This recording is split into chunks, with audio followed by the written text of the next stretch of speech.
Hi students, good morning. Welcome back to our science class.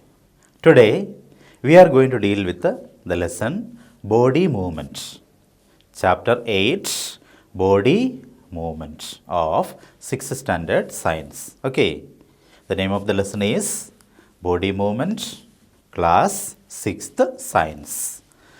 Are you ready to study? Okay. I hope that you have covered already previously taught portions and you have to prepare very well for your examination. We will have a midterm test will be there in between by December. So all of you have to read the lessons properly and you have to prepare the notes thoroughly and you have to learn it very well. Okay, so let us start. So today's lesson is body movement. You know that our body is moving. Now while I am talking, I am moving my hands. You can observe it. At the same time, we are able to see some other movements in our body, especially we are blinking our eyes. Okay, blinking of our eyes. That is an example for a body movement. Again, we can see while breathing. If you breathe, if you keep your hand on your chest region, you can find it keeps coming upward and downward. It enlarges. Our chest cavity will be enlarging as well as contracting. Okay, so this is also a type of movement. You can see if someone is sleeping, when you observe them very closely, you can observe their chest cavity keeps coming upward and downward, and this is a type of movement which we can see externally. Some of the movements at the same time, some of the movements are there which happens internally also. Okay, so inside our body also certain movements are there, and externally when I am talking now, I am lifting my hands, or if we are pointing someone, we are turning our finger towards one side in all this. And if someone call you, suddenly you will turn that side and look. So that time our neck muscle is undergoing a movement process. Okay, so if someone is calling you, or if your teacher is calling you while teaching time, one teacher is calling a student to come near to the board, so that automatically we will walk. That is also a type of movement. Okay, so here two types of movement mainly is there. Sometimes the movement will be only for a part of our body. Okay, only for a part of our body we are moving. Now you can observe here in front of this camera, I am standing here. My body is staying in a particular place. At the same time, I am moving my neck to that side or this side. At the same time, I am moving my hands from that side to this side. That means only body parts are moving. Whereas in some other movements, we are shifting our body from one place to another place. Okay, that is also movement only. You know that we are living things and we can move from one place to another place. And plants are also living things, but they are not moving from one place to another place. Okay, we can say they are stationary, they are sessile, they are fixed to a particular point. Only some movement we are able to see for their plant parts. Part of the plant, maybe the stem may wave according to the movement of the air. It may move from one place to another place. Sometimes in climbers, creepers, etc., the stem grows and they move towards different parts. So these all are fixed to a particular place and only part of the body are moving. Like that our body, while we are writing the notes, only our hands we are moving. When we are looking at somebody else, we are turning only our neck. So the neck is moving. But when we are moving from one place to another place, our total body is shifting from one place to another place. And such movement we will call it as locomotion, we will say. What is that? Locomotion. And you can observe there are so many organisms in our surrounding. They are moving from one place to another place. Like fish, they are moving with the help of their locomotory organ, that is fins. Fishes, they have fins. And we human beings, we are using our legs to move from one place to another place. Birds, you can see, they will use their wings to fly from one place to another place. There are so many locomotory organs are there. Okay, so in this lesson, we will study about our body movements. At the same time, movements of some other animals like earthworm, cockroach, snail, etc. we will study in this lesson. Okay children, do you know how we are able to move our body parts? You know that our arm is there. Our arm, that means there is an activity. By doing an activity, you will be understanding it in a better manner.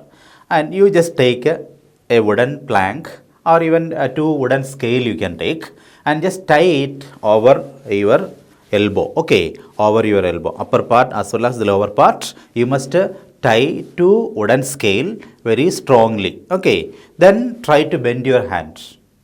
Are you able to bend your hand if you tie both the wooden plank on your elbow region? No, you can't do that, okay. So why we are able to bend our arms? Because here this our total arm, our full arm is made up of different pieces of bones, okay, and these different pieces of bones are meeting at certain points. For example, in this hand you can observe in this wrist region, here there are some bones, and those bones are known as carpal, we will say. What are they known as? Carpal. In our finger we are able to observe, we are experiencing certain small bones are there known as carpals. At the same time, that these carpals are connected to another part, that means our forearm region. Our forearm region, it is connected. So here these carpals are joined with the forearm at a particular place, and here two bones are meeting each other. The meeting place of two bone, we can call it as joint, we can say. What are they? Joint. At the same time, this forearm is connected to the upper arm with the help of another joint, okay. Here you can, that's why we are able to bend our arm, okay. Forearm is connected to the upper arm. Here two bonds are forearm bonds and upper arm bonds are meeting at this particular place, and that joint is known as elbow joint. We can observe it, that is elbow. Regarding the type of joints we will study in the coming session. So here just a meeting place of two bone, that is known as joint, we will say, okay. And in our body the movement is made possible by means of certain parts of our skeletal system. They are bones. Different types of bones are there. Do you know how many bones are present in our body? In an adult person's body, 206 bones are there, okay. When the child is born or the newborn baby, they will have around 305 bones will be there. But when they grow into an adult, the number of bones, some of the smaller bones will fuse together when they becomes adult, so that the number of bonds are reduced to 206. When a child after maturation, when he become an adult, the number of bonds will be reduced to 206. A newborn baby, the number is varying from 300 to 305. Around 305 bonds are available in a newborn baby. And some of the, during maturation, during the adulthood, when they are growing time, some of such bonds in the infants or babies, they will fuse together and they will become a single bond. As a result, the number of bonds are getting reduced in adults, okay. And what are the different types of bonds we are experiencing? Can you experience your presence of bonds in your body? If you touch our head, we can observe it will be very strong, okay. Our head region, when you touch, you can feel that something hard structure is there inside, okay. At the same time, on our hands also, if you touch, you can feel there are small pieces of something is present inside, but it is very strong also. Some particular area we are able to bend those bonds. There means their two bonds are meeting, okay. They are the joints. Here we can fold our fingers into, in many places we can fold it. That means all these places where we can fold, they are having a particular joint is also there. The joints make us to bend our body parts, okay. And if you touch our head, you can feel a strong bone is there inside. At the same time, if you touch our ear, you can experiencing there is there are some structures. They are not as hard as bonds. At the same time, they are not as soft as muscles also. Such an intermediate structure we are able to see. We are able to bend also. It is flexible also, okay. In our ear, external ear lobe is there, no? It contains some sort of substance. It is made up of some substances which is not so strong or not as hard as our bonds, but at the same time it is not that much soft as our muscles. And such structures, they are known as cartilages. What are they? Cartilages. So cartilages, bones and muscles are present in our body. These three things together make our body movement possible, okay. What are the important parts which make your body movement possible? Bones, cartilages, muscles and the joints which we are seeing in between different bones. These all together make our body bend or stretch towards one side. While we are doing yoga, that we are stretching our body in different position. Okay, you were doing that in our school also, yoga.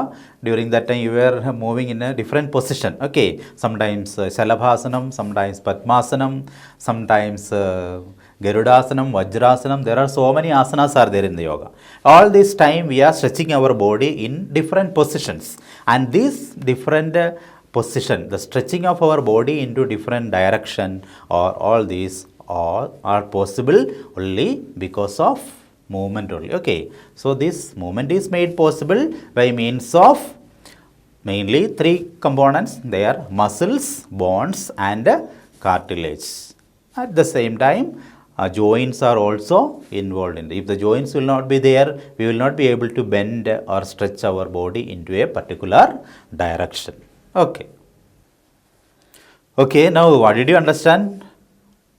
We understood that the movement of our body is made possible because of certain structures present inside our body. They are bones, cartilage, at the same time muscles. Okay, and these bones, cartilage, etc., they provide a framework for our whole body. Okay, our whole body is having an internal structure which provides strength to our body, which provides shape to our body, which is helpful for our body to move here and there. All this, they are known as skeletal system, we will say. What is that? Skeletal system. You studied in the lower classes also. What are the different parts of skeletal system? I think in 4th standard you have studied it little bit. So different parts of the body, different bones, combinedly they make a total system in our body which provides shape, which provides strength, which provide a skeleton for our body. And that skeletal system consists of many parts are there. All those parts diagrams are given in your textbook. Okay, so we can see, first of all we can observe the whole body in your textbook. One whole skeletal system is given there. At the same time, part by part also it is given there. Okay, and this whole skeletal system, mainly skull bone is there. Okay, and the upper part, when we start from the upper part, we can observe skull bone is there. That is very strong. Okay, in the skull there are around 22 bones are there. Okay, how many bones are there in skull? Total human skull consists of 22 bones are there. Out of these 22 bones, only one bone we are able to move. That is the lower jaw. When we are talking or while we are having food material, we are able to open our mouth only because the lower jaw is able to move. You just imagine all the other parts, especially the upper jaw and all these bones, facial bone, skull bone, all are fused together. They are also jointed parts only. Okay, all the skull bones also made up of, all the skull bone together made up of 22 bones. Out of that, they are all made up of small bones, but we are not able to move that bones. And such bonds which we are not able to move are known as immovable joints. What are they known as? Immovable joints. Or all the bonds are joined together, but we are not able to move those joints, and such joints are known as immovable joints. So our skeletal system, some parts we are able to move, whereas some parts we are unable to move. The parts of the body or the joints which is helpful for us to move our body parts, they are known as movable joints. And parts of the joints or body where the joints we are not able to move, they are known as movable joints. Okay, based on the ability to move, joints are movable joints and immovable joints. In the skull we are, I told you, around 22 bones, not 22 bones are there in our skull. In that only one bone is able to move, that is the lower jaw bone, and the remaining all bones are fused together, and they are known as fixed joints. Okay, immovable joints are also known as fixed joints. They are fused together to form a box like a structure. We can say it as cranium or skull. Again, when we come down, you can observe our chest region. We are able to see again there is a box of number of bones are there, and if you take breathe in, and if you touch at the same time, you touch on both the side of your chest cavity, you can experience that there are so many small bonds are there. Okay, our rib cage is made up of 12 pairs of bonds. Okay, how many bonds are there in our rib cage?